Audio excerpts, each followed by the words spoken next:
নমস্কাৰ সকলোকে ডিজি ইনফো আসাম চেনেললৈ পুনৰবাৰ স্বাগতম জনাই আজি বহুদিন পিছত আপোনালোকৰ মাজত আহিব পাৰিছো আজি আপোনালোকৰ কাৰণে বিহে এটা ভাল ভিডিঅ' লৈ আহিছো যিসকল ছাত্ৰ ছাত্ৰী আছে এই ছাত্ৰ ছাত্ৰীসকলৰ কাৰণে এটা অতি ভাল খবৰ বিহেকৈ যিসকল ছোৱালী আছে ছোৱালীৰ ক্ষেত্ৰত এই ভিডিঅ'টো অতি ইম্পৰ্টেন্ট ভিডিঅ' আপোনালোকে ভালদৰে বুজি ল'ব যে আপোনালোকে এই যি আঁচনি আছে এই আঁচনিৰ দ্বাৰা যিসকল ছোৱালী আছে ছোৱালীসকলক কেনেকৈ তাৰ উচ্চ শিক্ষাৰ কাৰণে আপোনালোকে তাৰ যি আঁচনি আছে আঁচনিৰ দ্বাৰা আপোনালোকে লাভ ল'ব পাৰিব এতিয়া চাওক প্ৰথমতে হৈছে হিমন্ত বিশ্ব শৰ্মা ডাঙৰীয়াই ঘোষণা কৰিছে যে যি ছাত্ৰ ছাত্ৰীসকল আছে বিশেষকৈ ছোৱালী আছে যিসকল ছাত্ৰী আছে এই ছাত্ৰীসকলক শিক্ষাত যাতে আগবঢ়াই নিব পাৰে তাৰ কাৰণে ইতিমধ্যে হিমন্ত বিশ্ব শৰ্মাই ডাঙৰীয়াই বাজেটত 240 কোটি টকা যি আছে 240 কোটি টকা একমাত্ৰ ছোৱালীসকলৰ কাৰণেহে ইয়াত ধাৰ্য কৰা হৈছে যে ছোৱালীসকলৰ যি শিক্ষা আছে শিক্ষা যাতে আৰু আগলৈ ভালকে কৰিব পাৰে যিসকল মেট্ৰিক পাছ কৰিছে বা যিসকল হায়াৰ সেকেন্ডাৰী পাছ কৰিছে যিসকলে গ্ৰেজুৱেচন কৰি আছে তেওঁলোকৰ কাৰণেহে বেছি ইম্পৰ্টেন্ট আজি এই ভিডিঅ'টো আজি আপোনালোকে এই ভিডিঅ'টো ভালদৰে চাব যাতে আপোনালোকে যি আঁচনি আছে যি নিযুত মাইনে আঁচনি আছে নিযুত মাইনে আঁচনিৰ দ্বাৰা আপোনালোকে কেনেকৈ লাভ যে হিমন্ত বিশ্ব শৰ্মা ডাঙৰীয়াই যি বাজেট আছিলে বাজেটত 240 কোটি টকা ধৰিছে একমাত্ৰ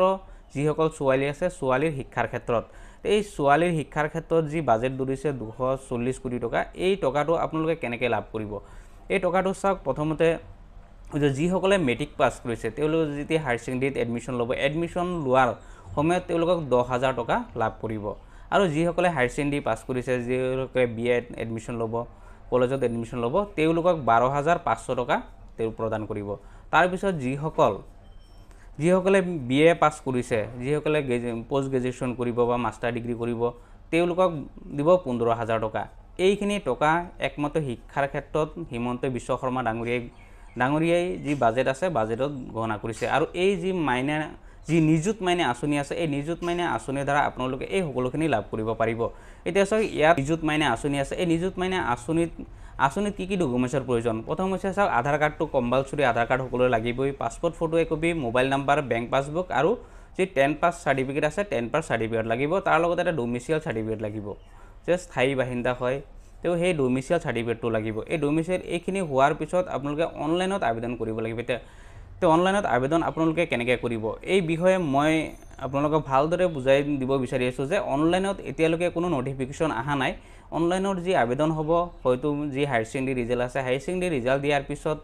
সেই যি নিযুত মাইনে আঁচনি আছে নিযুত মাইনে আঁচনিৰ যি ওয়েবসাইট আছে সেই ওয়েবসাইটটো হয়তো আপোনালোকৰ কাৰণে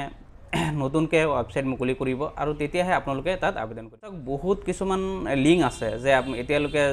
বহুত মানুহৰ মোবাইলত হওক বা হোৱাটছএপত হওক লিংক কিছুমান আহি আছে যে নিযুত মাইনে আঁচনিৰ কাৰণে আবেদন কৰিব লাগে এইবিলাক আপোনালোকে গোটেইখিনি ফেক যেহেতু এতিয়ালৈকে অসম চৰকাৰে দি নিযুত মাইনে আঁচনি আছে নিযুত মাইনে আঁচনিৰ কোনো এতিয়ালৈকে লিংক প্ৰদান কৰা নাই গতিকে আপোনালোকে যি লিংক আপোনালোকৰ হোৱাটছএপত যদি আহিছে সেইবিলাকত আপোনালোকে কেতিয়াও আবেদন নকৰিব বা সেইবিলাকত আপোনালোকে ক্লিক নকৰিব যেতিয়া আপোনালোকে নিযুত মাইনে আঁচনিৰ যি ওয়েবসাইট আহিব বা যি পৰ্টেল প্ৰদান কৰিব সেই পৰ্টেলত আপোনালোকে আবেদন কৰিব পাৰিব আৰু যেতিয়ালৈকে সেই পৰ্টেল মুকলি হয় আপোনালোকক মই সেই ইনফৰমেশনটো আপোনালোকৰ লগে দিম গতিকে আপোনালোকে যি ভিডিঅ'টো চাই আছে আপোনালোকে ভিডিঅ'টো প্ৰথমতে লাইক কৰি ৰাখিব যাতে তাৰ পিছত যদি আপোনালোকে চেনেলটো সাবস্ক্ৰাইব কৰা নাই চেনেলটো সাবস্ক্ৰাইব কৰি ৰাখিব যাতে যিখিনি নটিফিকেশন আহে আপোনালোকে যে লগে লাভ কৰিব পাৰে আৰু যি ভিডিঅ' মই আপলোড কৰিম সেই ভিডিঅ'খিনি আপোনালোকে যাতে লগে চাব পাৰে সেইকাৰণে আপোনালোকে চেনেলটো সাবস্ক্ৰাইব কৰি ৰাখিব আৰু আগলৈ আপোনালোকক যি ইনফৰমেশন আহে এনেকৈ সকলো ইনফৰমেশন আপোনালোকে লাভ কৰিব গতিকে চাওক যি নিযুত মাইনে আঁচনি আছে মাইনাৰ কোনো এতিয়ালৈকে কোনো লিংক আহা নাই কোনো পৰ্টেল মুকলি কৰা নাই যেতিয়া পৰ্টেল মুকলি হ'ব তেতিয়াহে আপোনালোকে সেই আবেদন কৰিব পাৰিব ধন্যবাদ